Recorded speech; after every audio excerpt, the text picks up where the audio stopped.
हम बतावा तानी जज साहब।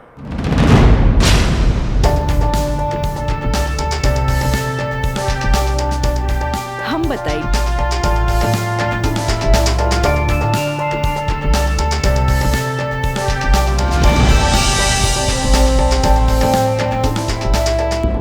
मिलॉर्ड, हम चाहेब कि ये केस हम खुद लड़ी। ई रहल हमार बार ऑफ अटॉर्नी के रजिस्ट्रेशन।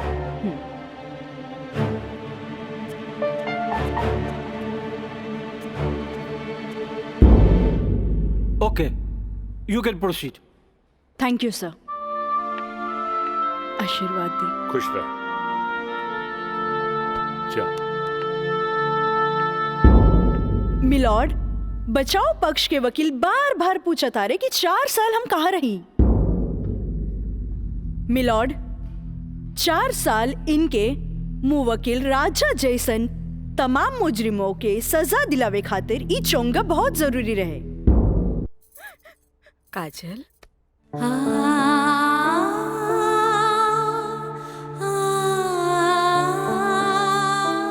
अरे इतना रोवे के कोनो जरूरत नहीं है।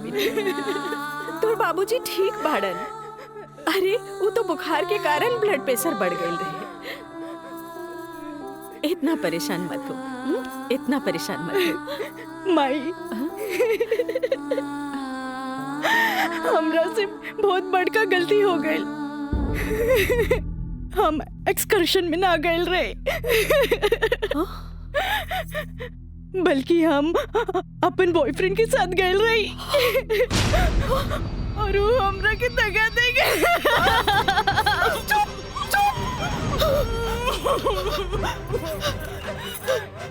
सच सच बता, सच सच बता। का भाई, तू ठीक तो बाड़ी ना? तू ठीक तो बाड़ी ना? हम ठीक तो ना बानी माई। माई, तू हमरा के एक वचन दे कि तू हमरा से दोबारा कुछ ना पूछबे। अरे काजल, उन्हें कहा जाता रू? हमने कखानी से तोहार यहाँ इंतजार करत रही। तोहार तबीयत तो ठीक बना? तू 2 दिन से कॉलेज ना आइलू? तबीयत की का है हमार? हम एकदम ठीक बानी, बस मूड ना रहे, यही से हम कॉलेज ना आई नहीं। अच्छा ई बतावा, आज रोज डे पर एकदम तोर हाथ खाली खाली काहे बा? ना कोनो दोस्त, ना कोनो प्रेमी? हमरा ई सब में कोनो इंटरेस्ट नहीं है। ई गुलाब के टोकरी तोहरा खातिर भेजले हूँ। ई के भेजले हो? राज बाबू, बैंक साहब कहले हैं कि लाल गुलाब के टोकरी काजल के दे आवो। देख लू तोहनी के, आज हमारी प्यारी काजल पर कितना सारा प्यार बरसल वो राज बाबू से। लेकिन हम एक बात कही काजल, ई गुलाब के जैसन मुस्कुराइया, बाकी गुलाब के जैसन बनिया मत, काहे कि ई गुलाब के खुशबू एकर फितरत हा, तो मुरझाए लेकर किस्मत होला। तू ठीक कहलू प्रिया, ई राज के बच्चा के तो देखे के पड़ी। अरे देखे के पड़ी। ए भाई, मैच एकदम नजदीक आ गइल बा। बुझात नहीं खे कि हमनी के जीत पावल जाई, समझला? हे, हार के बात करे के बता जो अपना ससुर के घरे। ससुर के नाती पहले ही हार के बात करता। ये देखा तारे, विक्ट्री है विक्ट्री, विक्ट्री हमनी का हो। अरे पिंटू, एकरा के बता कि हमनी जीतब की हारब। जब तक हमनी के टीम में राज बा, हमनी के केहू ना हरा सकेला। केहू ना हरा सकेला।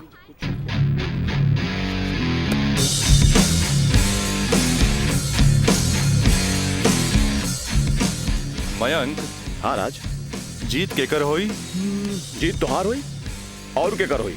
जीत सिर्फ फुटबॉल में ही ना, प्यार में भी हुई। यही से एक टुकड़ा गुलाब का फूल भिजवा देनी है। लेकिन यार, गुलाब बहुत महंगा हो गया। अरे 500 रुपया हमारे पॉकेट से लग गई। समझ गई नहीं तोर नौटंकी। इले 1000।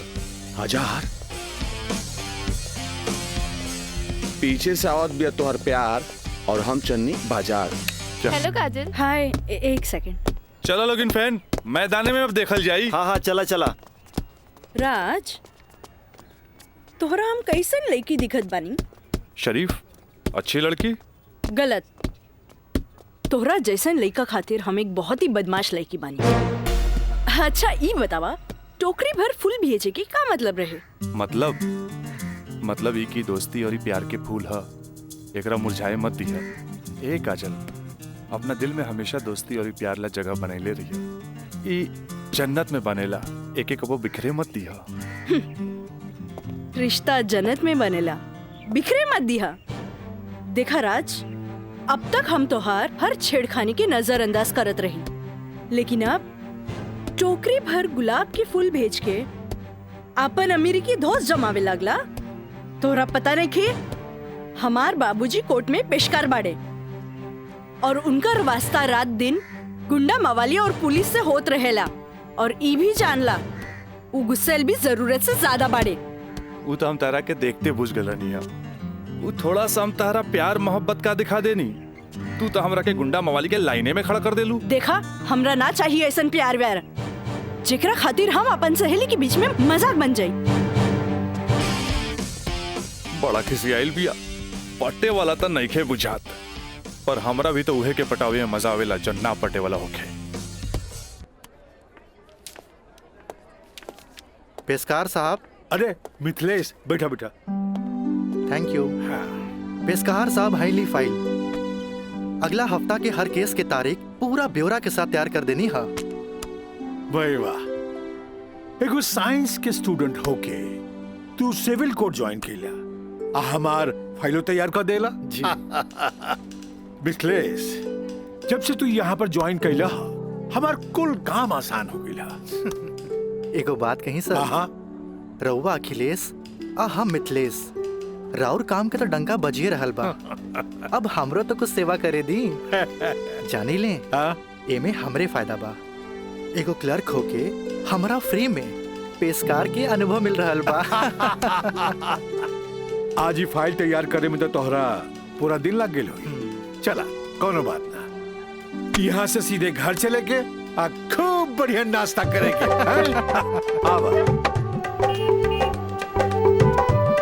पेशकार साहब, ये हमरो कहे के रहे कि आज रउवे साथे घर चलब। अच्छा। असल में काजल के एग्जाम नजदीक बा, से उनका खातिर कुछ नोट्स तैयार कर ले बानी, जे दे भी देव। अच्छा अच्छा अच्छा, तो यही से काजल के फोन आए रहे कि आज लिट्टी चोखा बनौले बानी। मिथिलेश बाबू के भी साथे ले आई है। ठीक बा, चला चली।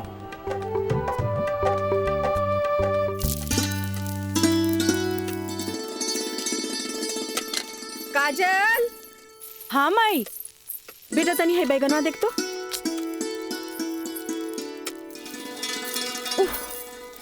तोर भरता बन जाए ना, तनी दोनों जने के प्लेट में डाल के दिया। ठीक बा माई। तबले हम चाय लेके आवा तनी। ई लिए लिट्टी चोखा।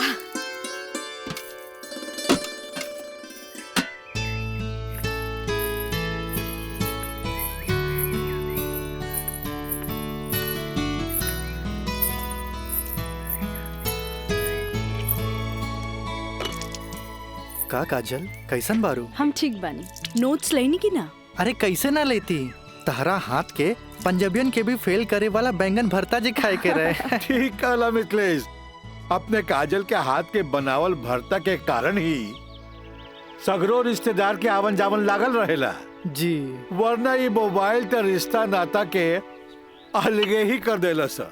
जी बिल्कुल सही कहनी। काजल, हाई ला अपन नोट्स।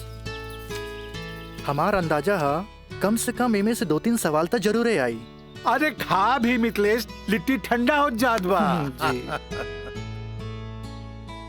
अब ऐसे भी 2 दिन तक लेता ही नोट्स के हाथ लगाए वाला नहीं की, काहे कि 2 दिन के बाद फ्रेंडशिप डे जो आ रहल बा। हाँ। रउआ का समझा फ्रेंडशिप डे? दे 300 रुपया। 300 रुपया? अरे काजल के फ्रेंडशिप बैंड खरीदे के बा। और चढ़ो अपना बेटी के माथा पर है फ्रेंडशिप डे। काहे ना कोनो मजिस्ट्रेट से ब्याह कर ले लो। अरे करम में तो पेशकार लिखल रहे, तका करती है? काम आई। हमार बाबूजी की कम समझे लो, मजिस्ट्रेट तो आइला जाइला, बाकी हमार बाबूजी की तो सारा जिला जवार जानेला। का मिथिलेश बाबू? हाँ हाँ बिल्कुल ठीक कह लू। ये दोस्ती हम नहीं तोड़ेंगे, तोड़ेंगे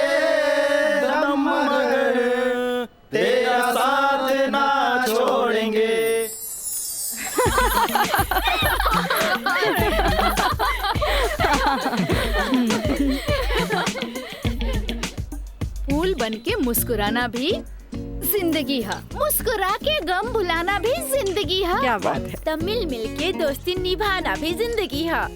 अच्छा, हमने के दोस्त तो बरले बानी, बाकी तू कैसन दोस्त की बात कर रहल बाड़ू, ई हमरा समझे में ना आइल। सपना, तू समझ लू का?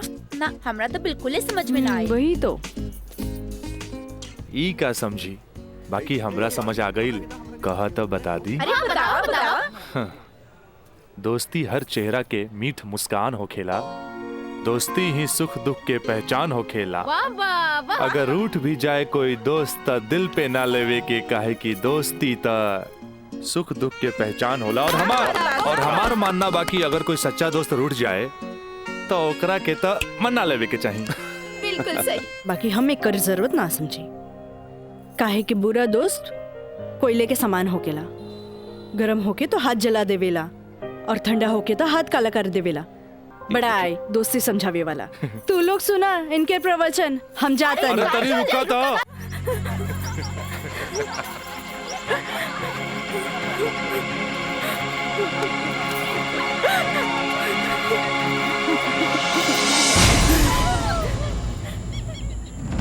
ये काजल, तोरा परेशान होके के जरूरत नहीं खे। खबर भेजवैनी हा, राज आपते हुई। May I coming sir? Yes come in. का बात बस सर, आप हमके बुलाई नहीं हो? हाँ, ई का सुनतानी हम हो, तोरा जैसे स्टूडेंट के वजह से ही कॉलेज के बदनामी हो जाला। को एजुकेशन के मतलब ही ना हा कि कॉलेज में कोई लड़का लड़की के छेड़खानी करे। लेकिन सर, हम कुछ ना सुनने के चाहता नहीं। अब कोई ना कोई स्ट्रिक्ट डिसीजन हमरा लेवे के पड़ी। ठीक बा काजल, तू जा सकेलू। जी सर, थैंक यू। लेकिन सर हम ऐसा क्या कर देनी है कि काजल आपके लगे हमारी शिकायत लेके आ गई है?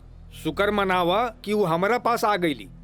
अगर पुलिस के पास जईती त सीधे अरेस्ट हो जाता। बुझला, आजकल ऐसा कानून आ गइल बा कि एकरा में बेलो ना मिलेला, सीधे जेल होखेला। बाकी सर वहाँ और भी तो लड़का लेके रहे। हाँ, अरे ये तो हम कहे के चाहत नहीं तोहरा, और भी लड़की रहे, यह लड़की के छेड़े के का जरूरत रहे? वो पेशकार के बेटी के मामला बढ़ जाई त का होई? तोहर बाबूजी के हम काम मुंह दिखैती। आइंदा ख्याल रखी है, तू जा सकेला। ठीक बा सर, थैंक यू। मयंक भाई, बहुत टाइम लगिल प्रिंसिपल के यहाँ। अरे तो आबते हो यहाँ ना। का बात भइल? बड़ा टाइम लागत होला। कहत रहले हाँ, ऐसन के काहे पटावेला जौन शिकायत लेके आवे, ऐसन के पटावा जौन शिकायत ना करे। तो प्रिंसिपल साहब गलत का कहत बड़ा? पता ना काजल में का देख लेले बड़ा कि वही के पीछे भागा जात बड़ा। तोहनी के ना बुझाई, हमरा ओकरे पटावे में मजा आवेला जौना के पटावल मुश्किल बा।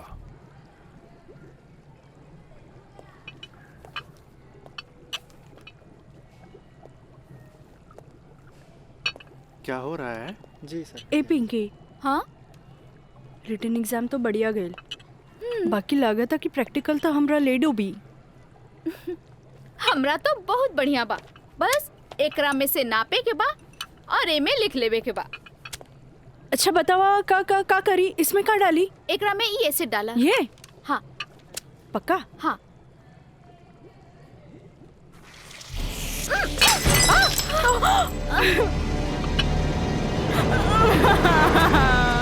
अरे काजल! काजल! Where are you going? What happened?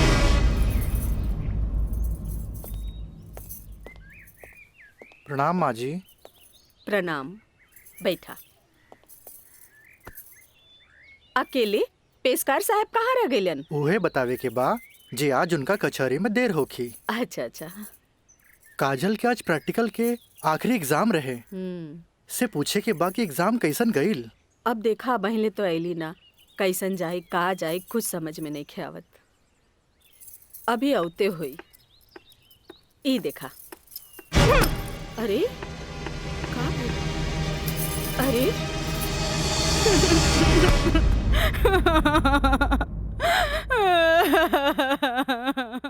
काजल, काजल, ए काजल, का भइल? अरे हमनी के अनदेखी करके यहाँ के रोवे लगलू। अरे का भइल? परीक्षा तो ठीक से गई ना? अरे बोल। प्रैक्टिकल खराब हो गए, एन वक्त में टेस्ट बुक टूट गए। हम फेल हो जाए माई, हम फेल हो जाए। अरे का काजल, तू तो बड़ा जल्दी निराश हो जानी। अब केमिस्ट्री थ्योरी में जहाँ तक हमनी सोचले रहनी, कम से कम तोहरा के 40 मार्क्स तो मिलबे करी। अब प्रैक्टिकल में मार्क्स नहीं हो मिली तब पास होके से के रोकी? बाकी मिथिलेश बाबू, हम तो प्रैक्टिकल में छोड़ के आ गए नहीं। अरे तो का भइल, इन्विजिलेटर 0 ही दिहन ना, इतना हदीर काहे होत बारू? हाँ, एग्जामिनर अगर एकरा के इशू बना ले, अब माइनस मार्किंग करें, तब बे फेल होए के बात हो सकेला। अरे तो रो रो के हलकान भइला से का पास हो जेबू? ई देखा था, जा मुँह धो, भगवान सब ठीक करिए। जा। का ठीक करिए? अरे अब कहा होई कुछ समझ में नहीं क्या, कुछ ना बुझाता हमरा के। माँ जी, अब रहुआ परेशान मत होई, एकर थ्योरी पेपर बहुते बढ़िया गईल हा। अरे तो तुहार गाइडेंस रहे तबे ना। अरे साइंस के स्टूडेंट रही त गाइड कर देनी, एमे का। ता ठीक बा, अब तू ही समझावा ओकरा के। ठीक है। आई लघु हो जा चुप। भैया एक सैंडविच लाइए। हाँ हाँ ले।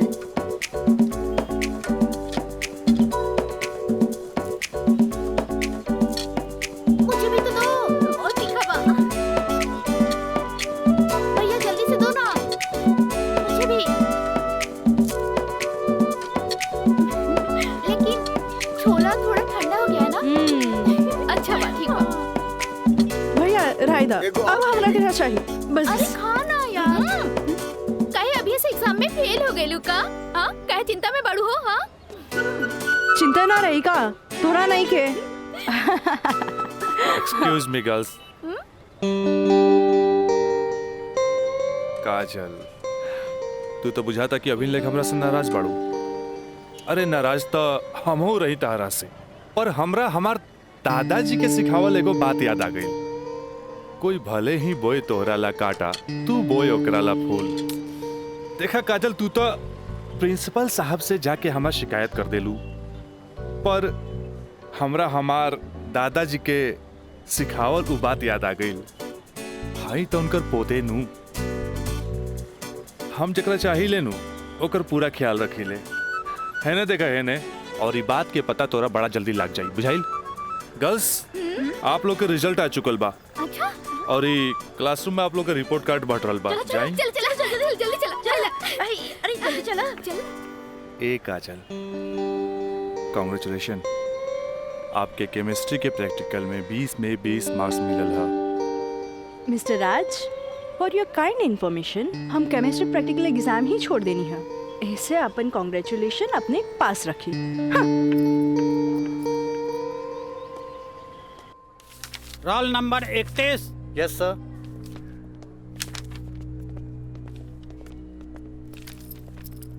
Roll number 32। Thank you sir.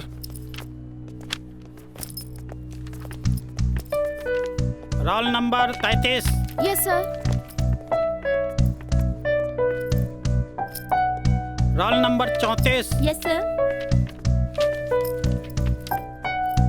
Roll number 35।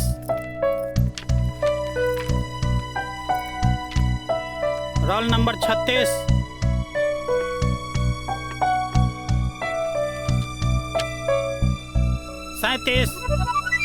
Roll number 38।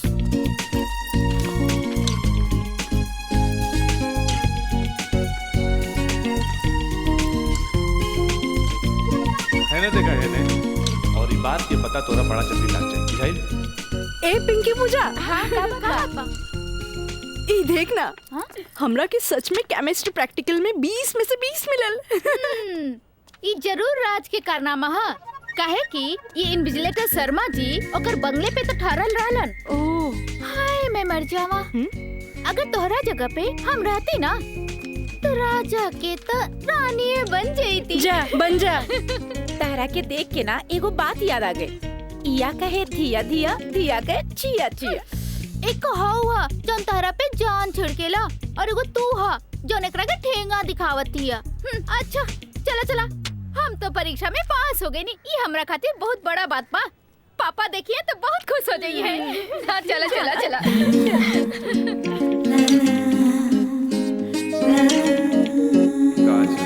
दादाजी के सिखावल एगो बात याद आ गई, कोई भले ही बोई तोहरा ला काटा, तू बोई ओकरा ला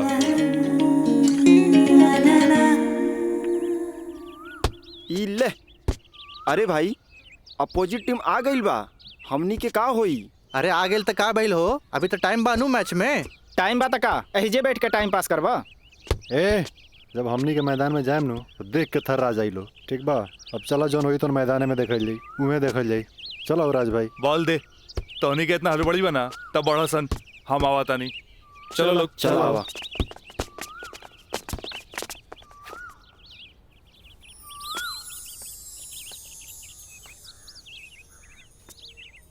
सुनो,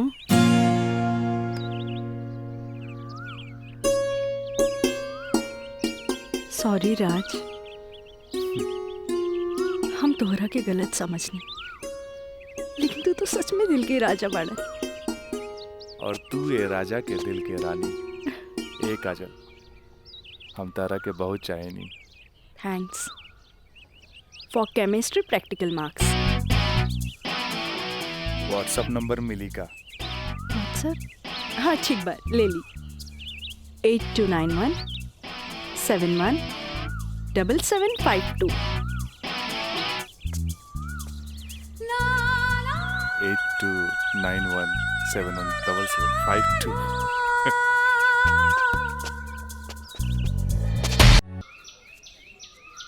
काजल।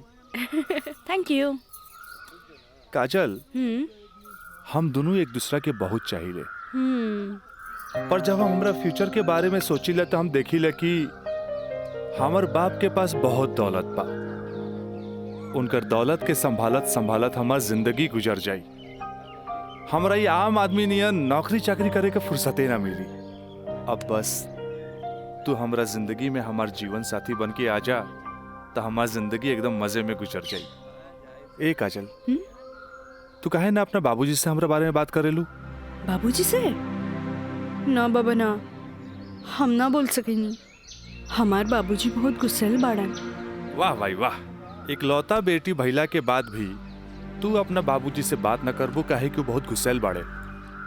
और इकलौता बेटा भइला के बाद भी हम अपना बाबूजी से बात ना करब काहे कि बहुत पैसा वाला बाड़े।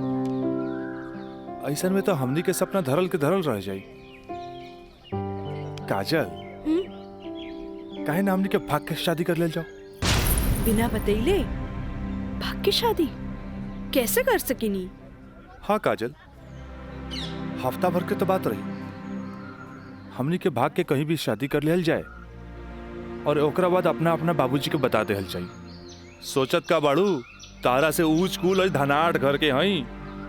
जब तू अपना बाबूजी के बतैबू नु तो ना कर पाई है। और हमहू जब हमरा बाप के बताएब कि हम भाग के शादी कर ले बानी तो नाहियो चाहते हुए भी तारा के अपना बहू के रूप में अपना ली है। ए काजल, हम तारा बिना एक पल भी ना जी सकीले। ठीक बा, हम कोशिश करो। इनु भइल बात। अब छोड़ा हमरा, बाय।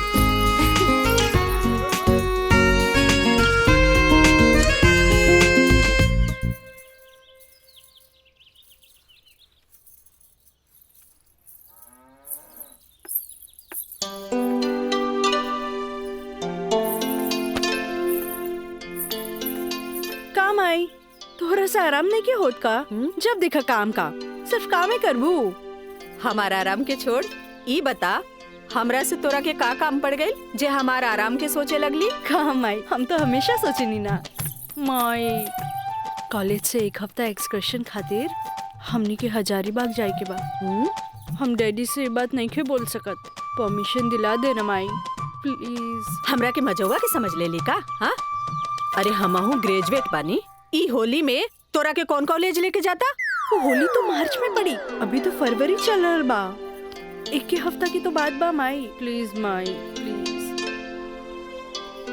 अच्छा तोर बाबूजी आज ऑफिस नहीं खे गइलन, मिथिलेश के संगे बैठल बाड़े। कौनो शादी में जाए के बा, चल कोशिश करत तानी। थैंक यू भाई, थैंक यू। मिथिलेश, ऊ कहल जाला ना कि हाकिम के अगाड़ी या घोड़ा के पिछाड़ी ना रहे के चाहिए, हैं? मजिस्ट्रेट साहब के इकलौती बेटी के बियाह, यही से हम खुद चलता नहीं तो हम न्योता तोहरे हाथे भिजवा देती। अरे रउआ चलती तो उनको भी खुशी होत। हाँ, ए जी। लेकिन हाँ? ई का कहतिया? का कहतिया? अरे कॉलेज टूर पे 1 हफ्ता खातिर हजारीबाग जाए चाहतिया। ये एजुकेशनल टूर आके पिकनिक? एजुकेशनल टूर अच्छा। बोली ना। ये तो निम्मन बात हो सर। स्टूडेंट्स के बाहरी दुनिया देखल उतने जरूरी है जितना विषय के ज्ञान। ठीक है, एजुकेशनल टूर था मैं अलाउ करता नहीं, बाकी नो मटर गस्ते, ओनली पढ़ाई। जी पापा। ये बतावा ये सब में कितना खर्चा आई? 2-3 हजार पापा। तू हमारे से 5,000 ले ला, ठीक है? थैंक यू पापा। चलो तू हमरा के दिखावा कि वो न्योता के कागज तैयारी हाँ, के लिए बांध देले बानी। चलो आए। मिथिलेश, हम आवत हैं, बैठो। जी सर जी। Thank you so much Mithilesh बाबू, अगर रउआ ना बोलती तो ये हरगिज ना मानतन। अरे वो तो हम तुहार मुंह देख के साथ दे देनी। जा मजा करा। कैसन लागल? वाह सो ब्यूटीफुल। ये कहाँ लेके आ गई ला? पहले चला था तब ना पता लगी। उतरा। अरे स्टैंडवा कहाँ चल गई?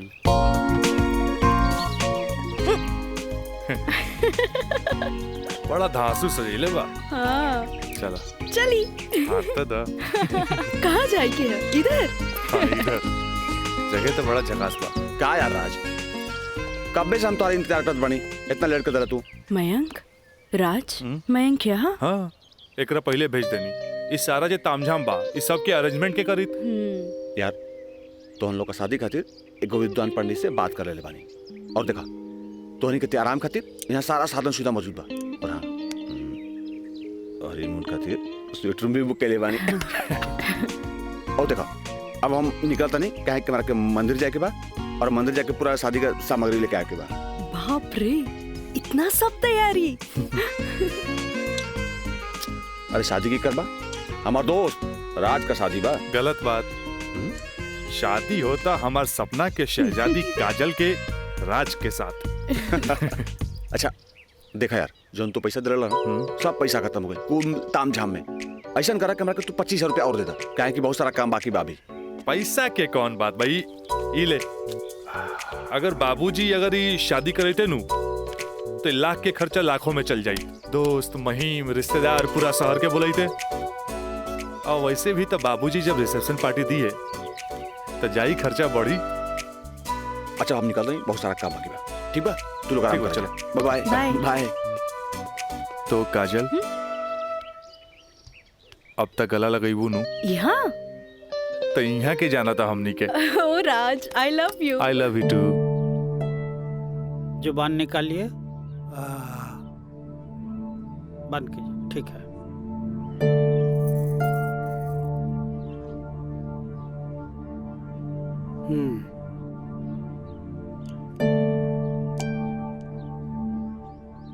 सांस लीजिए और जोर से।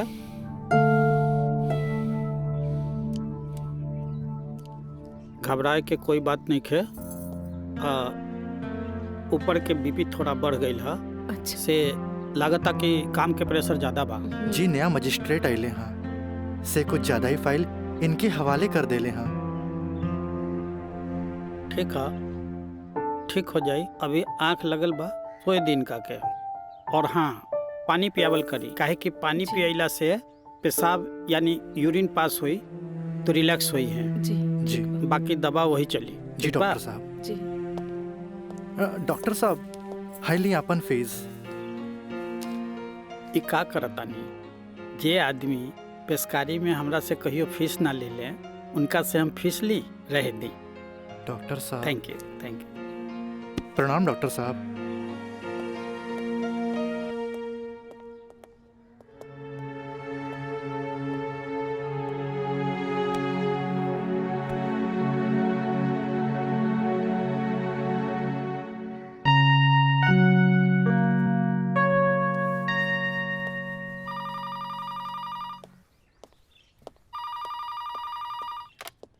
हेलो।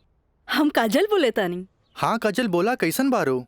माई बाबूजी कैसन बाड़न? बाबूजी के तबीयत खराब बा। बीपी बढ़ गई हा, से सुतले बारन, उठाई का? हाँ नहीं छोड़ दी, यहाँ सब ठीक बा। आप कैसन बानी? हाँ हम तो ठीक बानी। माई के बुलाई का? ना रहे दी, आके हम सरप्राइज दे। Okay bye. Okay bye. केकर फोन रहे? काजल के। अच्छा। वहाँ के ठीक बारी। अच्छा। खोज खबर लेत रही। अच्छा माँ जी हम चलत तानी, सांझ के फिर से आ जाए। ठीक बा।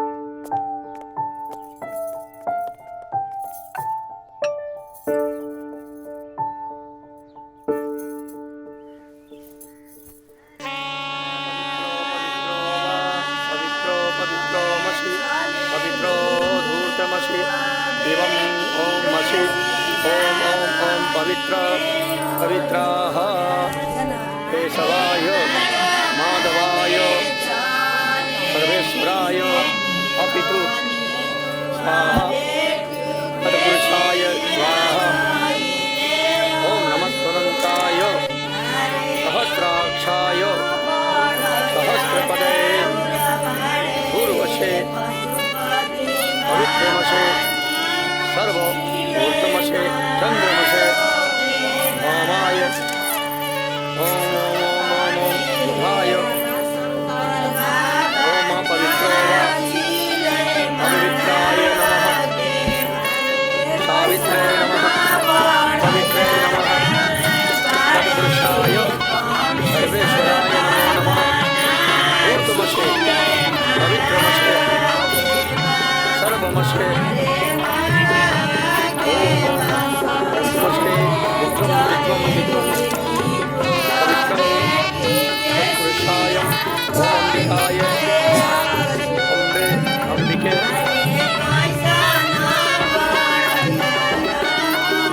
राजलाय राजाय नमो नमो नमो नमो विवाह संपन्ना भवतु।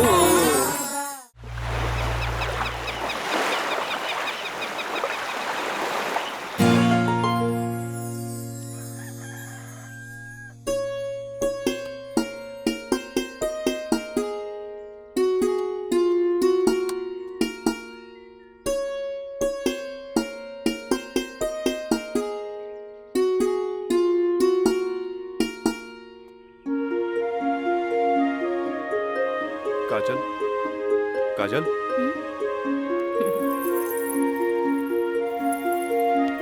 Good morning. Good morning.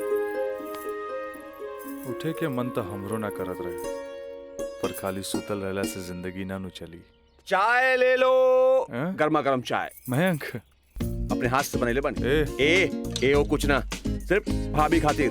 और ई गर्मा गर्म चाय। काजल, इस शादी ब्याह में कुछ ज्यादा खर्चा हो गई। हमरा घरे जाए के पड़ी। वो कहा कि अपना बाप से कुछ पैसा भी ले ले और उनका के इस शादी ब्याह के बारे में बता के पटा भी ले। आखिर तेहरा के ले जाके उनका आशीर्वाद भी तो दिलावे के बा। लेकिन तबले हम कहाँ रहब? अरे यहाँ रहबू, तहारी देवर बानू मयंक। हाँ? का मयंक भाभी के ख्याल रखबे ना? बिल्कुल बिल्कुल ख्याल रखब। ये ले पैसा। अरे और यहाँ के सब बिल चुका दिए। बिल्कुल भाभी टेंशन नहीं लगा, कोनो जरूरत नहीं के। हम बगल वाला कमरा में बाड़ी। और हाँ तू चाय पी के फटाफट फ्रेश हो जा और जन खाए पिए गई ऑर्डर दे दिया। ठीक बा। और हम रात के छोड़ के यूं आवता नहीं। तू चल, हम आवता नहीं। चल।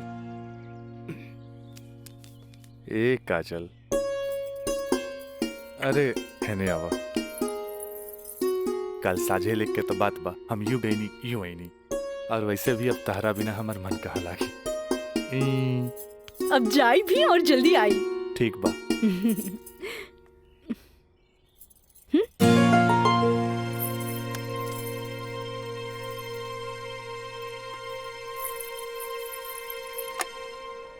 हेलो। हाँ अरे देख रही हो कि मैं ऑफिस में हूँ, कितना काम पड़ा है, कितनी फाइलें पड़ी हैं, और तुम हो कि ये ले आइएगा वो ले आइएगा। हद कर दिया तुमने यार। मैं कम इन सर? कम इन। अखिलेश बाबू कैसन बाड़न?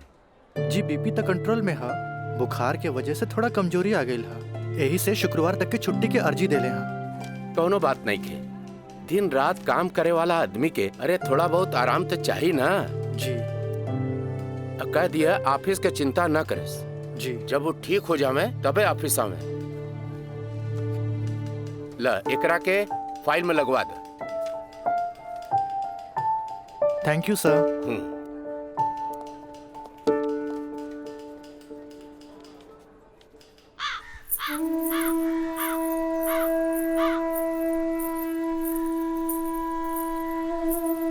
अरे भाभी आइए बेटी। भाभी क्या बात बा, बड़ा परेशान लागत बानी। हम राज के फोन लगा लगा के थक गए नहीं। कभी डेड टोन मिले था तो कभी आउट ऑफ कवरेज एरिया। तोरा पास उनकर कोनो लैंडलाइन नंबर बा? ना भाभी, और हम उनका दूर नंबर पे फोन लगा के थक के हार के बैठ गई। हैरानी की बात तो ये बाकी कि गईला के बाद ना कोनो खबर, ना कोनो कॉल, ना कोनो मैसेज। भाभी तू टेंशन मत ले, हम अपने को दोस्त के भेजे बानी और जैसे ही खबर मिला था सबसे पहले हम तोरा के बताई। ठीक बा, हम अपन कमरे में बानी। अरे भाभी घबराए कोनो बात नहीं की, हम बानी ना।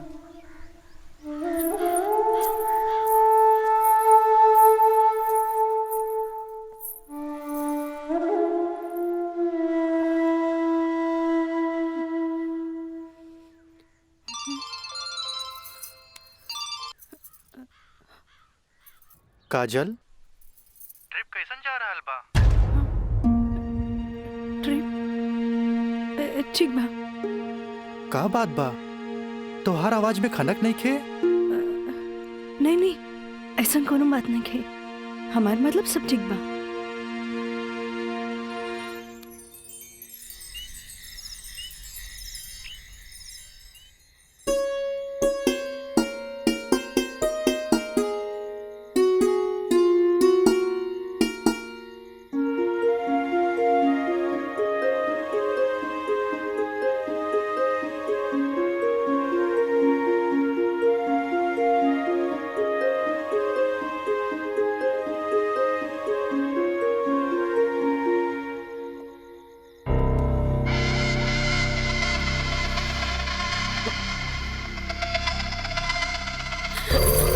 देवर जी, मयंक, ये क्या बदतमीजी है? चल जाइए यहाँ से, वरना राज के बता दे। किसे? राज से? राज से? वो भाग गए? हाँ? आवेला नहीं खे? हाँ? तोरा क्या पता? हाँ? ये भी कुछ हो रहा बना? सब ओकरे प्लान के तहत हो रहा बा। वो तो तोरा के भोग के और भौरा जैसे चूस के भाग गए। काजल, पता बा, जब तो के पहला बार देख ली तू पहली नजर में हमके पसंद आ गई। हाँ, हम तो के दिल से चाहे लगी। काजल, आज दिल से चाहे लगी। तुझे कहा तारा कौन सच बा? सच ना, 16 आना सच बा। ये बात हम तुझसे बहुत पहले बता दी थी, लेकिन क्या करी, ये मेरी और मेरी हमार मुंह बन के तरस। देखा, तू गरीब, हम गरीब, हम तो क्या अपने काजल? हाँ, हमसे ब्याह कर ला, हम तो क्या अपने, हम तो क्या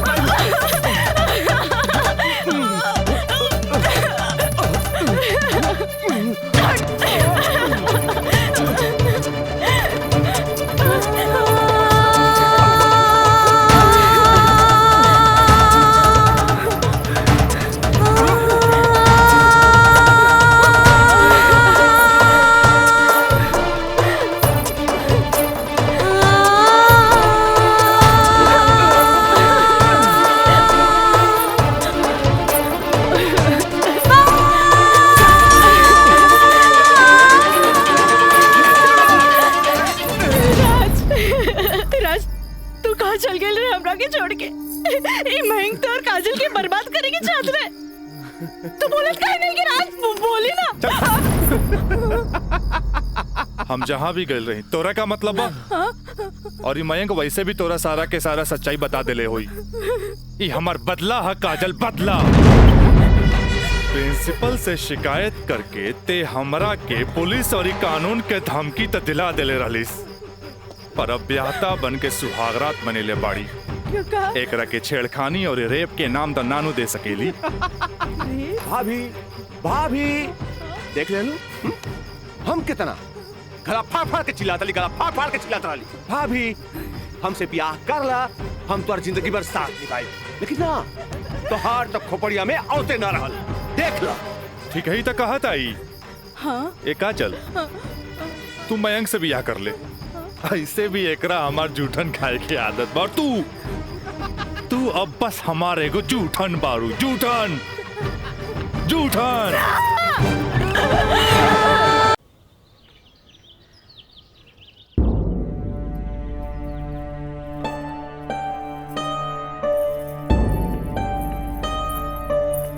काजल काजल का भइल माई बाबूजी के? अरे ये ठीक बाड़न, दवाई खा के सुतल बाड़न। रुका हम उठा देता नहीं। ना माई रह दे, आराम करी दे।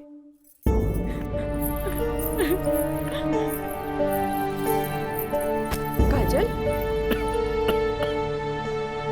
का भइल सर? सर का भइल?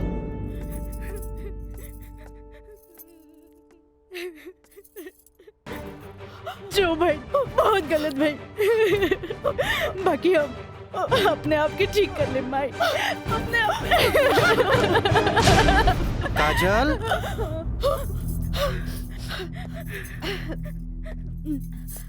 काजल बाबूजी तोरा के बुलावत आ रहे। चल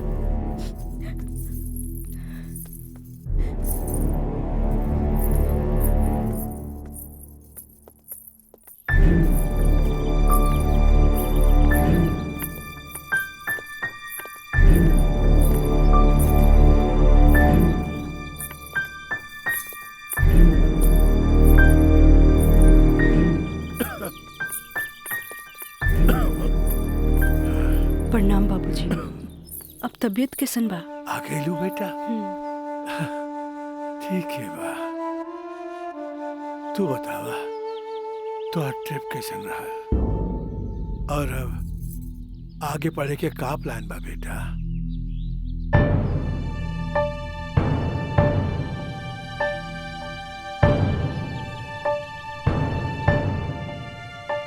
बतैलू ना बेटा? पापा हम वो साइंस ना पढ़ के लॉ पढ़े के चाहता नहीं। तो ओकरा में का बात है बेटा? विषय कोनो खराब ना होखेला, पर जरूरत है तो ओकरा में अच्छा करे के। अगर तू लॉ ज्वाइन करे के चाहता रहो तो लॉ ज्वाइन कर ला।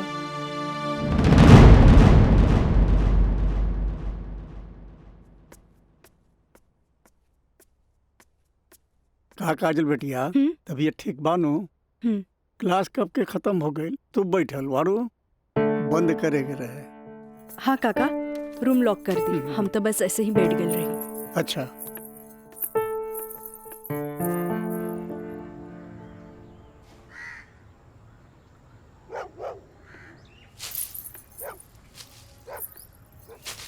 काका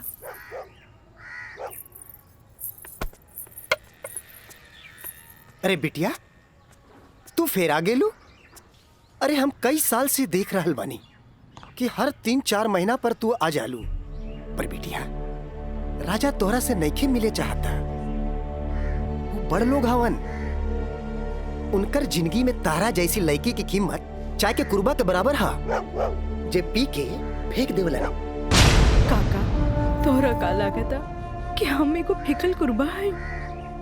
नहीं बिटिया नहीं, ऐसी बात नहीं की जे हम देखिला से बताइनी। बिटिया हम उनकर घर के नमक खैले बानी, फिर भी जब जब तू आयलू हम उनका बताइनी, पर राजा बाबू है कि एक कान से सुने ना और चल जालन। पर बिटिया हम वहाँ के नौकर हैं। फिर भी अगर हम तहरा काम आ जाई ना तो हम अपना एक बहुत खुश नसीब समझब। काहे कि तू जब जब आवे लुनू हमारा देखल नहीं जाला बिटिया। काका अब की बार उनसे कह दिया कि काजल आखिरी बार आयल रहे, एगो घड़ा रहे जेकर पानी ऊपर तक भर गई।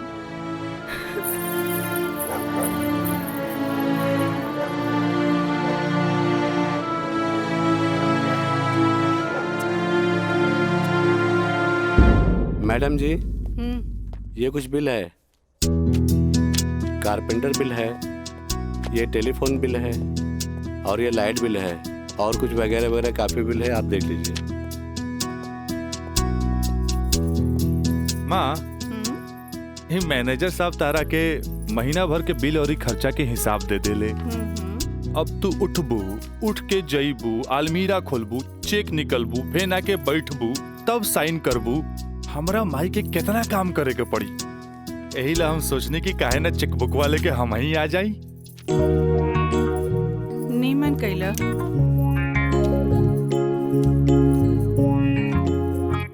अच्छा, तो तू एम्मा अपन 50,000 का चेक पहले से भर ले बाड़ा। तभी तो हम समझे कि माई के इतना मस्का काहे के। माई, अब तू ही बताओ कि इतना अमीर बाप के लड़का हई तो दोस्त महीन के टाइम टू टाइम पे पार्टी तो देहे क्यों पड़ी। ना देव तो हमरा बाप के ना कट जाए की ना। का मैंने सब बिल्कुल राजा बाबू। जी ले अपन बाप का ना कोच कर। इनू भाई हमरा दुनिया के सबसे बेस्ट माई वाला बात। Love you Mai. मैनेजर साहब। जी मैडम। इस सब रसीद आप एक साथ पूरा बिल कह के हमरा के दें। हम एक एक गो चेक काट देते हैं। जी मैडम। ठीक है। जी मैडम। हमरा ई बात के बहुत खुशी बा कि रवा लोग हमार ग्लोबल कंपनी में इन्वेस्टमेंट करे के चाहता नहीं। ये हमरा खातिर बड़ खुशी के बात बा। बाकी हमरा भी कुछ देखे के चाहिए ना कि हम दिन दुगना रात चौगुना करके रवा लोग के पैसा लौटा दे ताकि मार्केट में हमार साख बनल रहे। Of course.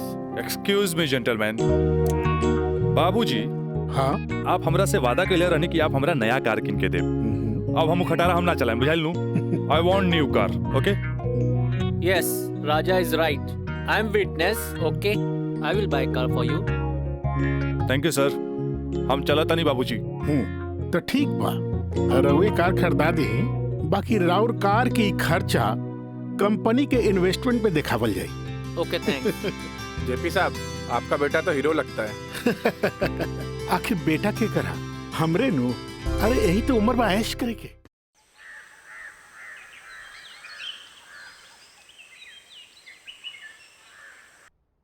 काजल जी।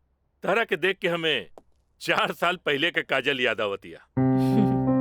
याद है तारा के?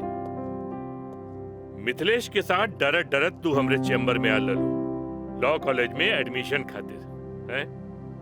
ई कानून के पढ़ाई कैसे एगो लड़की के बहादुर और समझदार बना देवेला। काजल, हम चाहता नहीं कि पहला केस तू खुद अपने लड़ा। कैसन रहे? लेकिन सर। तू घबरा मत, हम तारा बारे में केहू से कुछो न कहनी है। देखा, ये वकील लोग अपने क्लाइंट का सिक्रेसी अपने साथे चिता में ले जालन। बैठा। हाँ, तो केस ये है कि मुवक्किल एक गरीब लड़की है जेकरा के शादी का झांसा दे के पहले भोगल गई और बाद में जूठन की तरफ फेंक दी। वो दहेज के केस न कर सकत रहे काहे कि वो गरीब रहे। वो रेप के केस न कर सकत रहे काहे कि वो अपने घर वालन के मुंह पर गालिक न पोते के चाहते। वो प्रताड़ना का केस भी न कर सकत रहे काहे कि वो घर में कबो रहली नहीं। अब वही मुवक्किल का केस तो के लगे। अब वही गरीब लड़की का केस एक पढ़ल लिखल समझदार वकील के लड़ेगी। काजल, हमरे नजर में तू एक मर्द लड़की बाड़ू। हमें फक्र बा कि तू हमारे असिस्टेंट बाड़ू। आई एम प्राउड ऑफ यू बेटा। जी सर, थैंक यू।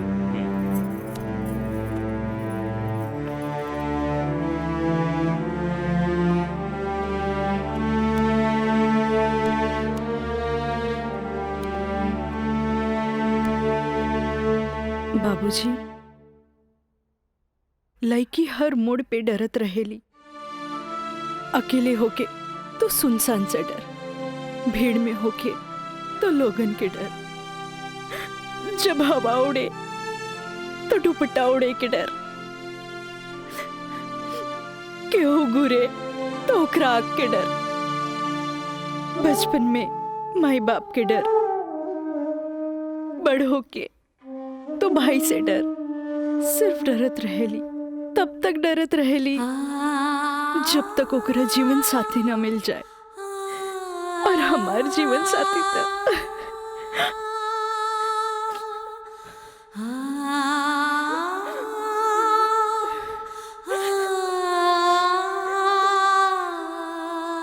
बाबूजी, आज हमार पहला केस बा, राउर आशीर्वाद चाहिए। काजल,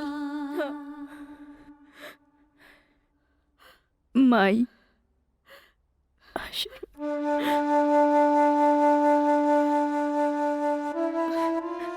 तोरा के वचन तो हम दे चुकल बानी, कुछ ना पूछेगे।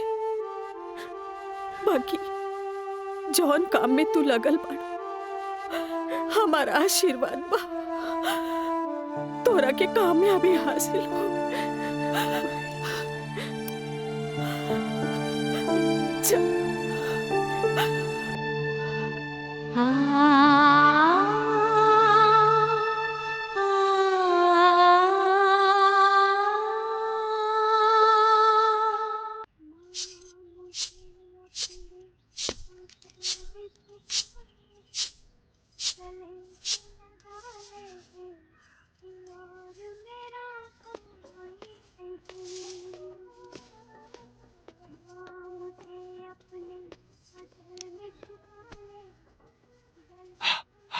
माई, हमरा के 3000 रुपया चाहिए, नौकरी का फार्म भरे के बाद।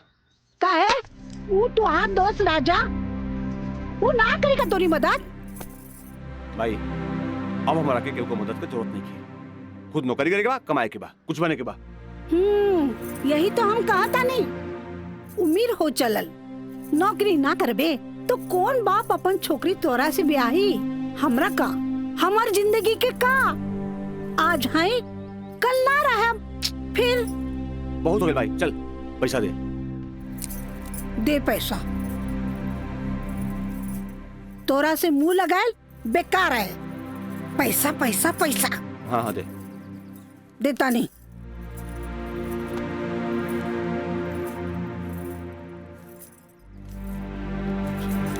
कितना? हम गिन ले ली, दे 500 और दे। ना नहीं, 500 और दे। का है? 3500 चाहिए। देनी ना। चल आप ठीक काहे मांगता रे? चल जा, पैसा चाहिए। एक बात कही, तू दुनिया का सबसे अच्छा माई है। चल मैं चलता रही।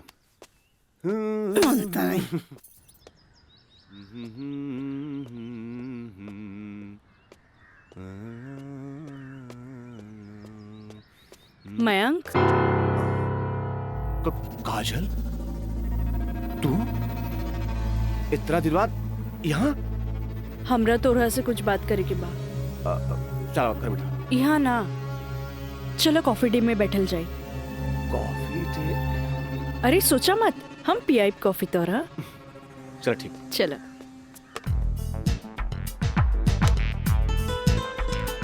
इला। Thank you. पिया ना।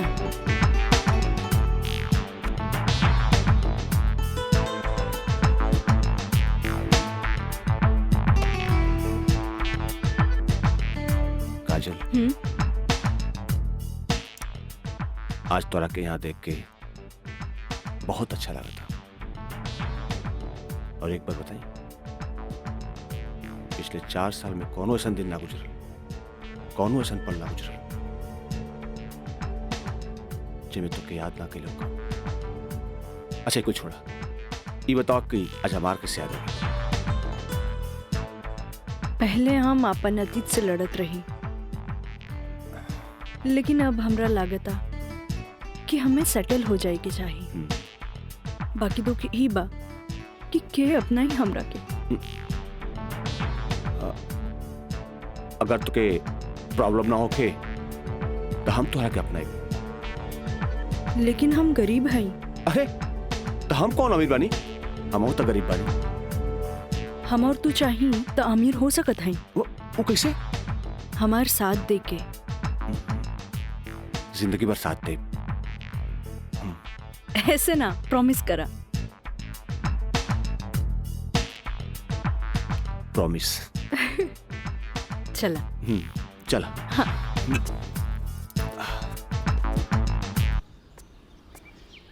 मिथिलेश जी, कोनो देर तो ना भइल? अरे ना बाबा, पहले ई बतावा भइल का?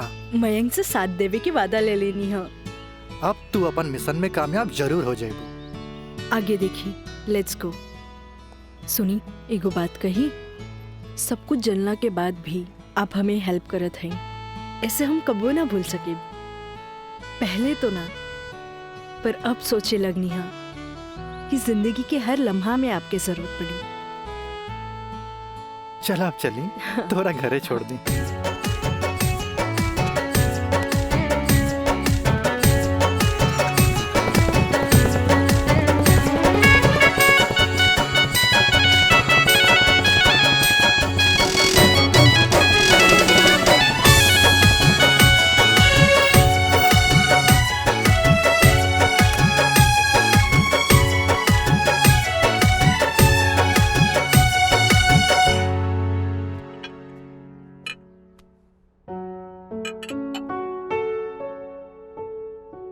सुनी, एगो बात कही, सब कुछ जलना के बाद भी आप हमें हेल्प करत हैं, ऐसे हम कबो ना भूल सके। पहले तो ना, पर अब सोचे लगनी है कि जिंदगी के हर लम्हा में आपके जरूरत पड़ी। खाना लगा दी? ना भोला, आज तक ऐसा ही पेट भरल है। आज ना खाई बपने? ना। ठीक बा।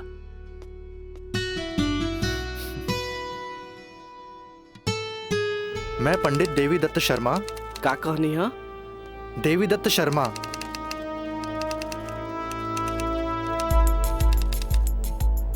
सत्रह मई के भाईल। अच्छा भैया तनी जल्दी करी, देर होता। दी ही।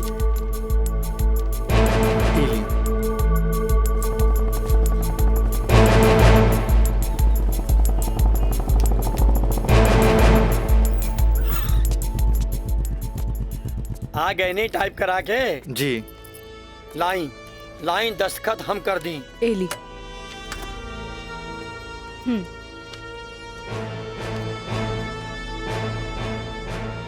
जय गणेश। ई कामता हो गई। अब बैंक के दस्तखत लेवे के पड़ी। वो आप हमरा पे छोड़ दी, वो हम ले ले। ठीक है।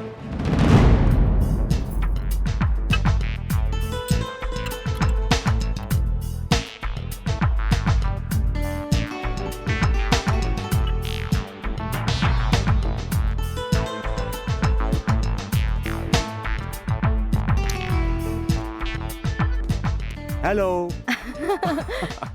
हाय। सॉरी यार, आवे में थोड़ा लेट हो गया। अच्छा यही देखा, हम तो खातिर काले कैल वाले। अच्छा पहले चाय पिया। इला।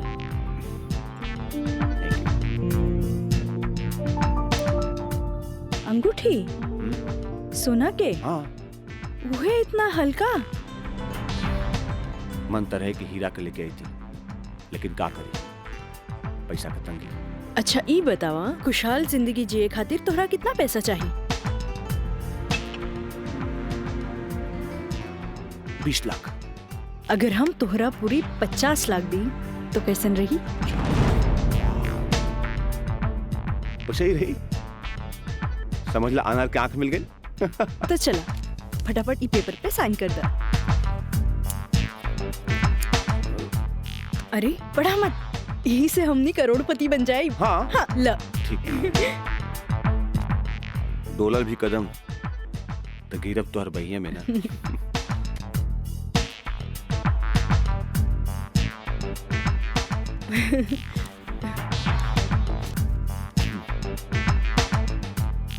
आज से हमनी का नया जिंदगी का शुरुआत। रोमांटिक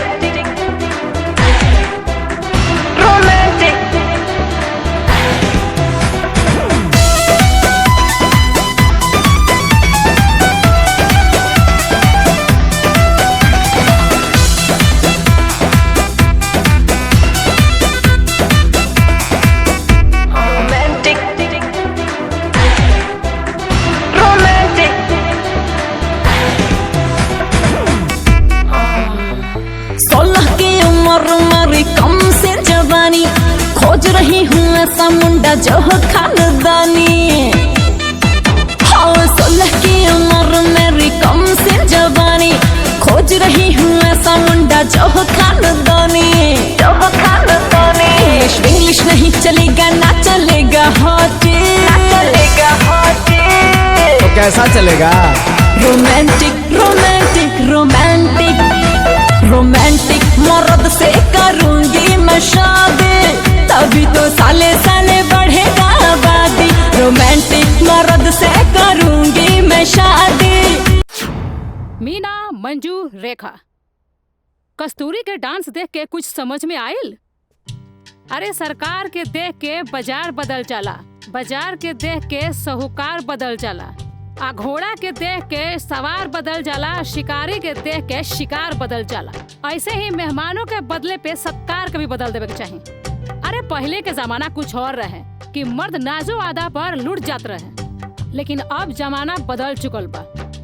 आज के जमाना के मर्द सबके कमर तोड़ नाच पसंद आवेला। जितने कमर हिलैबू और सीना झटकैबू, मर्द उतने जल्द तोहार दीवाना हो जाए। दिखाओ करके। अरे ऐसे ना, ये देखो। कस्तूरी बाई, कस्तूरी बाई। जय नसीब, जय नसीब। तक लिया। बहुत दिन बाद तशरीफ लेनी राजा बाबू। भला ऐसे भी केहू केकरो भूल जाला। आए बैठ।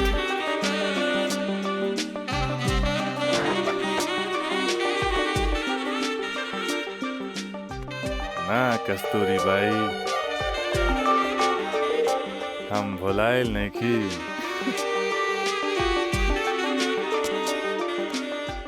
वो तो बस हमार शादी होके वाला बा, ओकरे तैयारी खातिर हम अपना माई के संगे खरीदारी में बिजी रही। फुर्सत पाते तहरा लगे आ गई नहीं। अच्छा एगो बात बतावा, कौनो बेहतरीन डांसर बा हमरा बियाह में नाचे खातिर? बानो एगो नया परिंदा बा। हाँ। मंजू, राजा बाबू का उहाँ ले जा जहाँ आज निराली का प्रोग्राम होता। आई जाए।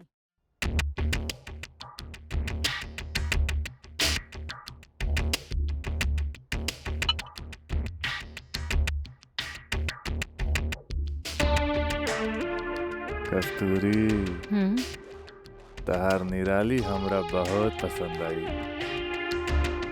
पसंद तो आ गल राजा बाबू, लेकिन ओकर रेट तनिक कड़क बा। पूरा 5 लाख लेतिया। लाख 2 लाख तो हम तारा पे ऐसे ही उड़ा दिला, तब 5 लाख कौन बड़का चीज बा? ओकरा से कह दिया हमार बियाह में अगर उ कमर तोड़ नाच करी ना, हम ओकरा सोना ना जराओ हीरा के अंगूठी दे, उहो अपना तरफ से। और बाकी के रिश्तेदार जे ओकरा पैसा दी हैं वो अलग बात। एक कस्तूरी, हीरा के अंगूठी केहू ऐसे ही ना देवेला। अच्छा, तो ऊ रवा दिलो दिमाग में इतना घुस गइल बिया। अच्छा एगो काम कर, तनी हेने लावा, हमरे तरफ से ई ला। हाँ डैडी, का बात बा? तू जहाँ बड़ा जल्दी से चल आवा। ठीक बा, हम अभी आओ तानी। बड़ा कमजोर बराउर ये नामुराद इश्क। ऐसे उतारा के जाम लहले बगल चल देनी। हाँ कस्तूरी भाई, डैडी के कुछ जरूरी काम आ गइल बा, से जाए के पड़ी। ठीक बा, अब डैडी के फोन आयल ह ते में हम का बोली। चला तनी, बाय।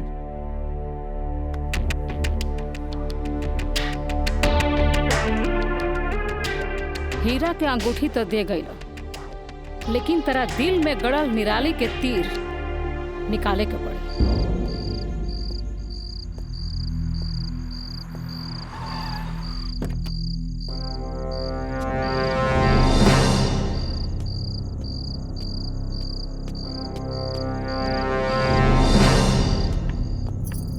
क्या बात बा डैडी, इतना अर्जेंट में क्या बोले नहीं हमरा के?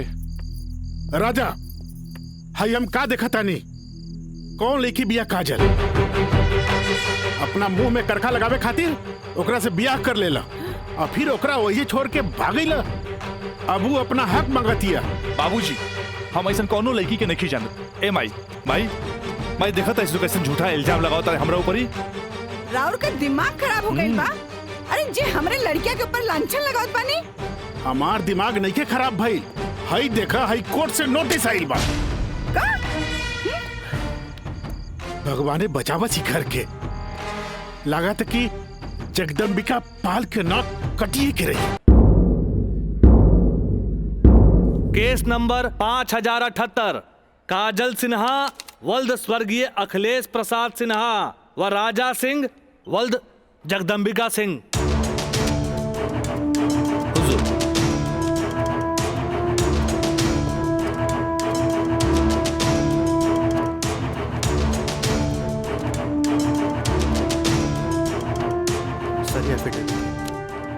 केकर? गवाहन के।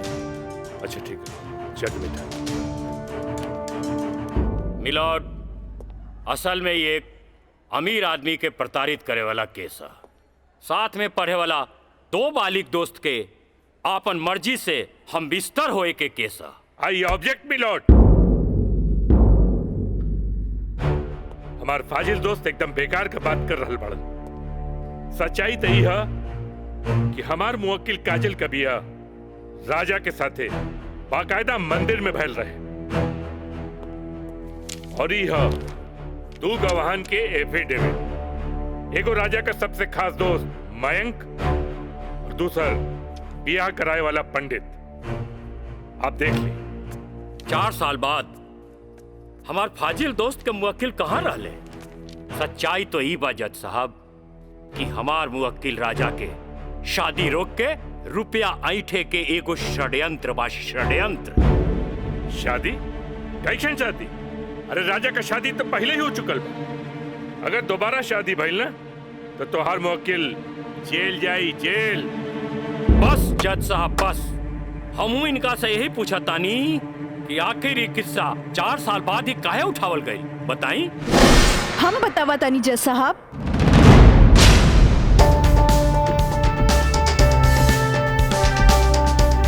हम बताई।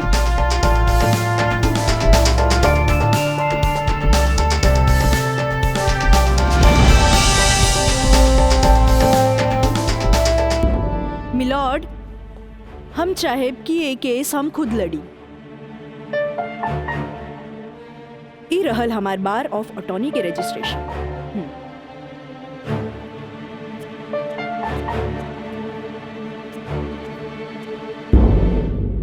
ओके, you can proceed.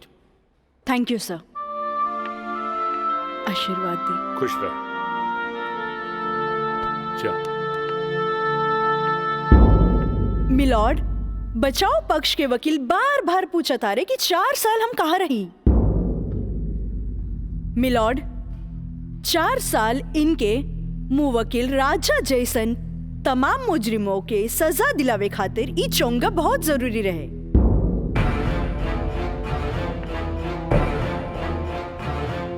Mister Haider Kazmi साहब, अब समझ में आयल कि 4 साल हम कहाँ रही कि और डिटेल बतावे के पड़ी।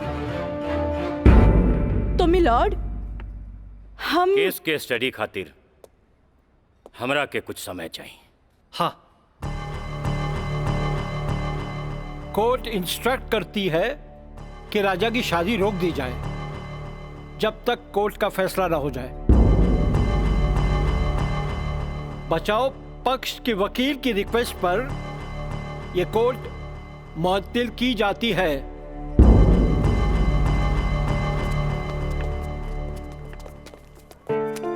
बहुत सही खेला, देख के घबरा गई, तुरंत चल गया। बहुत अच्छा। ए वकील साहब, कोर्ट से समय काहे ले लेनी हो? तका करती तू हमरा के बतेबो ना कैला कि लड़की खुद वकील बिया। अरे तय से आपके का फर्क पड़ी? तू का समझबा कि हमरा का फर्क पड़ी? वो लड़की के आईपीसी आदि कानून के सब धारा मालूम हुई। एक खातिर हमरा के जीरा में सावधानी बरते के पड़ी। खैर तू चिंता ना करा, अब अगला तारीख लेवे दा हमरा के। वकील साहब, अगला तारीख रहुआ जल्द से जल्द ले लिहल जाओ, और रहुआ पैसा के चिंता एकदम न करब। हम पैसा के चिंता ना करब, अगला तारीख जल्दी ले ले हम। चलो चलो बाबूजी, चलो चलो।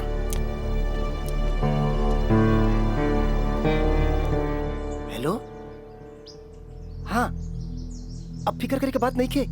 अरे तहार काम हो जाई, हम समझ गए नहीं, एकदम में समझ गए नहीं। हाँ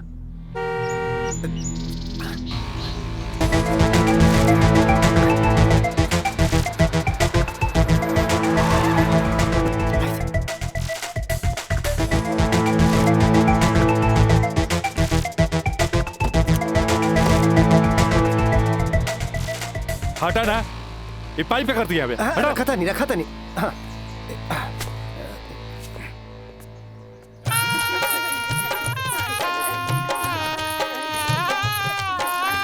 बंद करो ये सब नौटंकी, ये शादी ना हुई। अरे हटा यार, ये सब हटा। अरे ऐसे ना शुभ बात काहे करत तारा? हम सही कहा था नहीं भाई, अभी भी ना हुई। अरे ही का? अरे तो हर दिमाग खराब हो गई लगा। बियाह करे से पहले हमरा से पूछ लेना रहा का? का जरूरत है ऐसा बियाह करे के? का करती?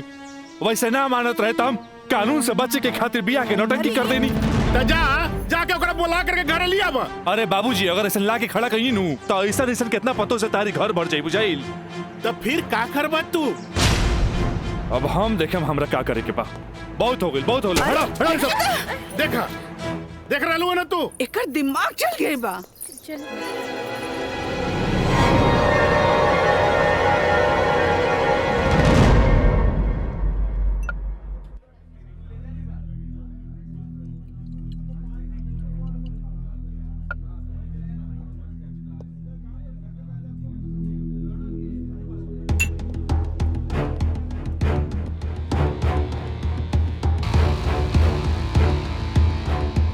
बोलो राज, का बात बा? पहले पेट तो पी। बहुत दिन का बाद मिलल बा।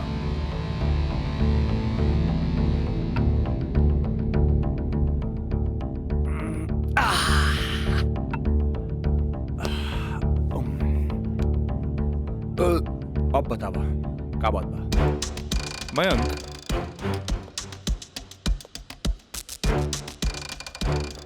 भाई तोरा अपन बयान बदले के पड़ी। एफिडेविट के बाद भी? दोस्ती खातिर।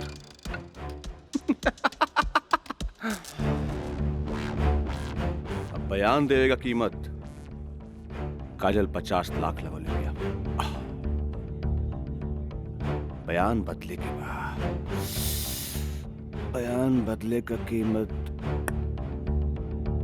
1 करोड़। 1 करोड़? यस, 1 करोड़। कहे से कि हमरा काजल से ब्याह करके सेटल भी होके के बाद, और हम तोहरा जैसा अमीर तो नहीं की। और हाँ, अगर डीलिंग मंजूर होके तो तारीख से पहले आ जाइए। अच्छा, हम चलत नहीं।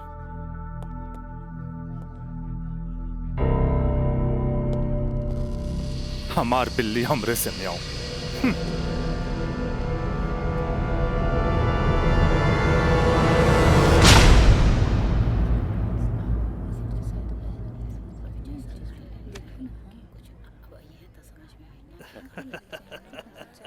जी तब केस बहुत बढ़िया बा। Order order. बचाव पक्ष अपनी बात रख सकते हैं। योर ऑनर, बचाव पक्ष के हमार मुवक्किल राजा के हम कटघरा में बुलावल चाहब। ओके, यू कैन।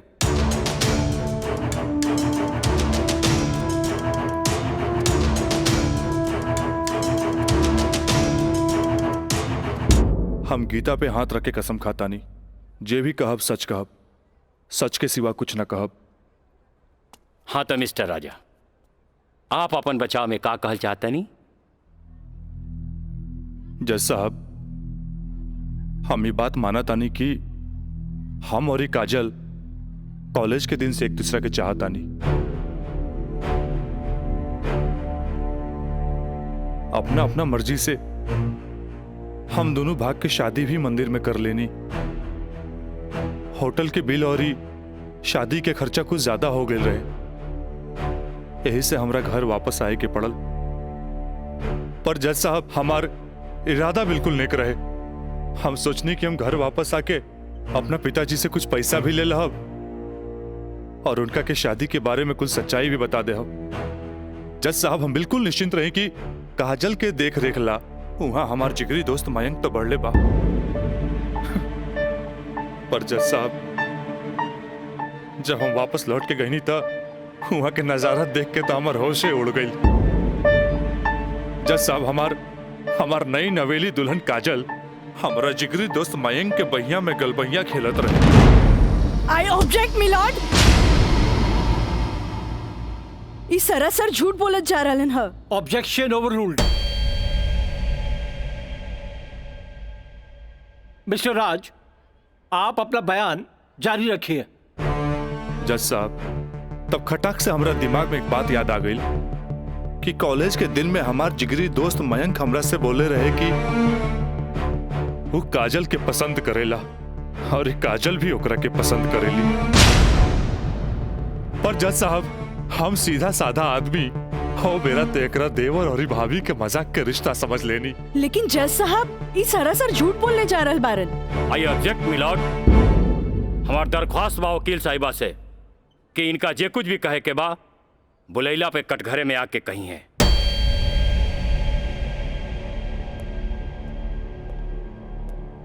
आप कंटिन्यू कर सकते हैं mister Raj.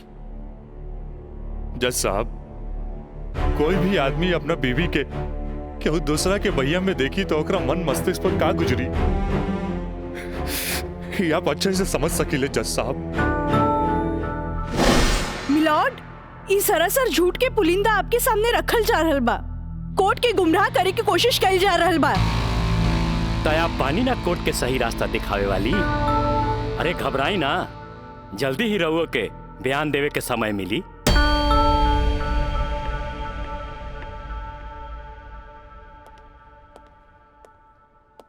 You continue mister राज। जज साहब, समय के साथ साथ हम तो अपना आप के समझा लेनी और एक बुरा सपना समझ के हम सब कुछ भूल के काजल के अपनावे खातिर भी तैयार रही। हम आज भी काजल के अपन धर्म पत्नी मानी ले, अपन धर्म पत्नी मानी ले हम काजल के। That's all, my lord। हम चाहब कि वकील साहिबा काजल सिन्हा के कटघरे में बुलावल जाए, वो भी वकील के तौर पर ना, मुद्दई के तौर पर। इजाजत है।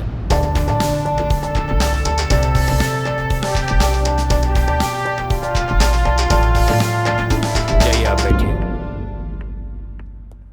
हाँ तो काजल सिन्हा जी, हम चाहब कि आपन प्रेम कहानी अपने ही जुबान से बयां करी। जज साहब, ये बात सच है कि हम रात से प्रेम करे लगनी। मतलब ई कि और पहले केहू से प्रेम करत रहनी, बाद में रात से प्रेम करे लगली? जी ना, पहले हम रात से नफरत करत रही, बुझनी? अच्छा अच्छा, तो नफरत प्रेम में बदल गई? जज साहब, हम अपन मर्जी से ब्याह खातिर राजी हो गई नी और माई बाबूजी के बिना बतैले ब्याह कहनी, जे बहुत बड़ भूल रहे।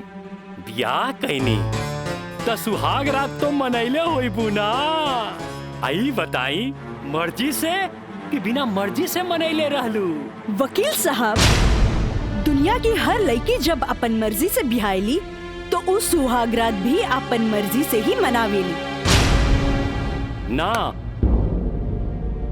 हम ए से पूछत रही कि जब सुहाग रात मनावत रहलू तब बगल के कमरा में राज के दोस्त मयंक रहलन ना। तका भइल, मयंक के हम शुरू से देवर के तौर पे देखत रही। अरे देखत भी रही कि मानत भी रही? मानत भी रही वकील साहब, मानत भी रही। जज साहब, यहाँ तक के कहानी तो महज एक कहानी बा जे हर लड़की के जीवन में आवेला।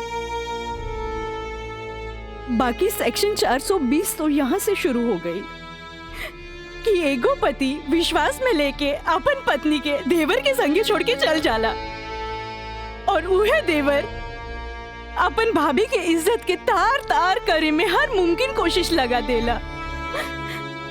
बेचारी औरत कैसे भी अपन इज्जत और जान बचा के भाग चलेली और फिर पति मिल जाला और वही कहला कि जे कुछ भी भइला ओकर नाम अब तू रेप तो ना दे सकेलू, काहे कि वो शादी के बाद भइला।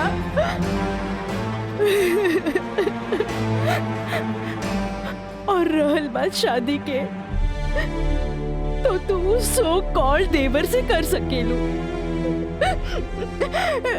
काहे के ओकरा हमार झूठन खाए के आदत है। जज साहब, हमार सगरो अरमान चूर चूर कर दिहल गइल। हमरा कुछ समझ में ना आइल, आखिर हम करी तो का करी। हम परिवार से मजबूर हो गए नी जज साहब, हमरा झुट्टन बना देल गइल। हम झुट्टन हो गई नी, हम झुट्टन हो गई। मिलॉर्ड, अब इनका मेलोड्रामा झूठ हो या साच, इससे साफ जाहिर होला ई झूठन कहां बारी। जबकि हमार मुवक्किल मिलॉर्ड एक झूठा सपना समझ के इनका के अपनावे खातिर तैयार बा। इतना ही ना मिलॉर्ड, हमार मुवक्किल के पिताजी जगदम्बिका पाल जी एक लिखित बयान में मिलॉर्ड इनका के बहू बनावे खातिर तैयार बाड़े। इली काजल, जबकि राज, उसके परिवार और यहाँ तक कि उसके पिता भी तुम्हें एक्सेप्ट करने के लिए राजी है, फिर तुम्हें क्या प्रॉब्लम है?